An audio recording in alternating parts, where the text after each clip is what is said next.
I'm Matt Hartsky with Backbone Unlimited. In today's episode, I'm breaking down the 3 foundational hunting styles: still hunting, ambush hunting, and spot and stalk, and how to use each one strategically in the backcountry.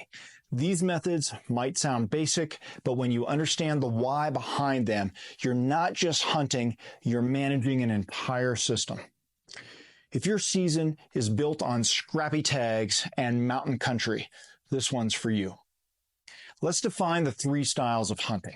Still hunting is creeping slowly, stopping often, listening, glassing. Your goal is to be invisible. Ambush hunting, choosing a stand or funnel, a wallow or water hole or trail, and sitting tight, waiting for game to move in or move by. It's a static approach. You're hanging out. Spot and stalk. In this scenario, you're glassing and spotting game from a distance. Then you're plotting a stealthy approach over ground. You see it, you move on it. Each of these methods suits different terrain, weather, and your skill set. The aim is to match the tactic to the hunt. Now, let's break down each hunting method in detail. Still hunting.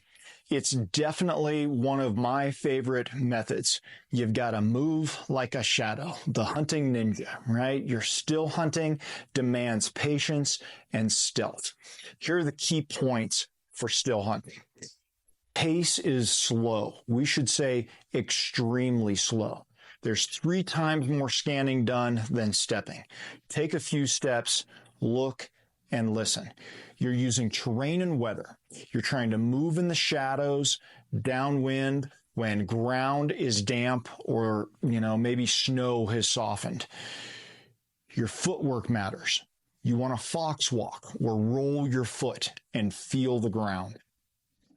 Mental conditioning is really important with this method. You want to stay sharp despite the silence. You have to control your breathing and focus. This style of hunting requires the most patience because you aren't covering ground quickly, and it's really easy to get in a hurry and to rush, especially if you've done it for, let's say, a couple of hours and you haven't turned anything up, you haven't come across any game, and then you start to pick it up and blow it. That's when you oftentimes bump the animals. I've had many situations when I started picking up speed after a long session of still hunting, and guess what? Yep, that's when I get busted. I'm embarrassed to admit how many times I've done this. So, what was my hurry, really?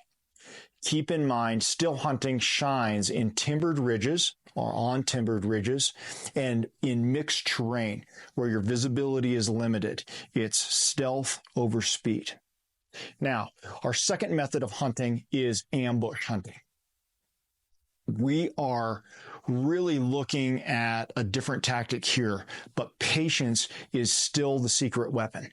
Ambush hunting is a tactical sit down. How you do it right, you're going to pick your funnel, a travel route, a trail, a ridge saddle where the animals are traveling over the top of big ridges or mountains, and you're looking for watering holes, right, or wallows. You're trying to sit tight and stay unseen. This requires minimal movement, just like tree stand hunting.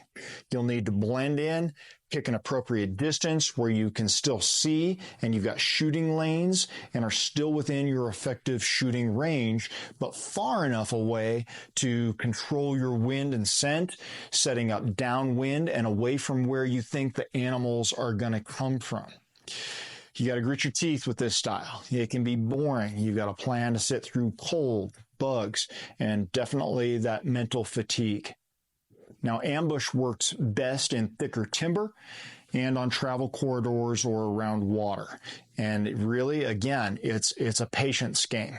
It's a situation to use maybe when it's really hot out and you know those animals have to use water and you've got a water source that looks like it's getting hit every day, or you got trail cameras up giving you that information. That's when this method really shines. Or if you're just having a hard time, maybe, the animals aren't talking a lot. We had a situation a few years ago where the animals weren't responding to calling because of a fire nearby, and it was just so smoky that it just completely shut them down. So we had to try to use trails and some of those saddle areas and watering areas to try to narrow our chances and hope that those animals were going to hit those spots while we were there. Now, the third strategy that we want to talk about today is our spot and stalk. Spot and stalk hunting is with the eyes and then getting after it, right? So we want to follow these steps. You're going to glass from above a lot of times, no likely hangouts where the animals are, and then you're going to anticipate their movement as well.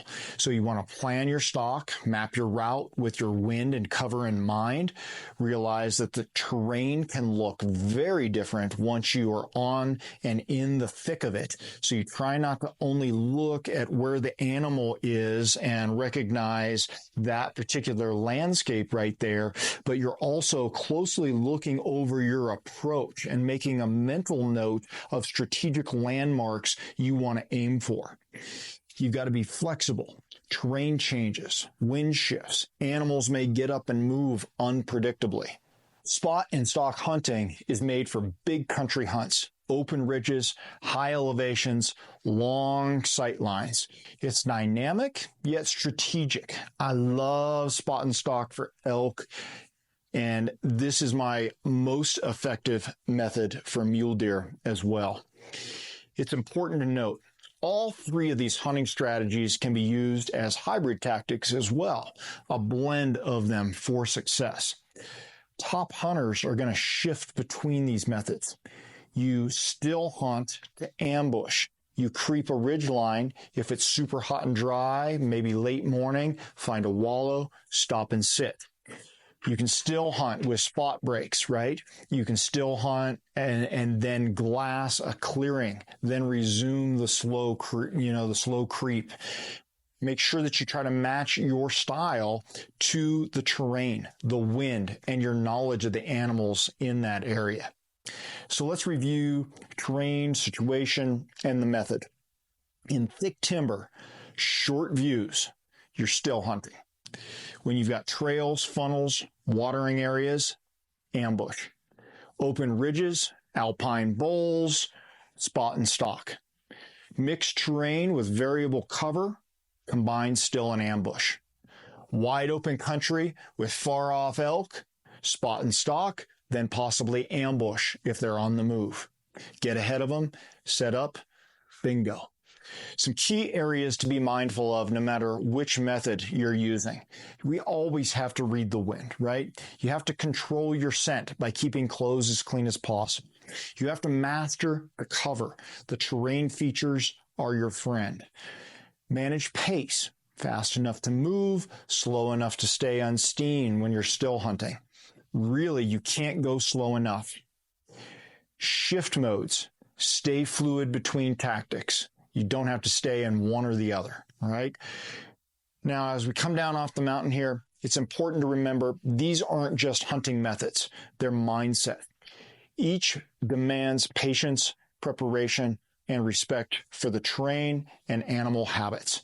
As you build your season plan, match the method to the country.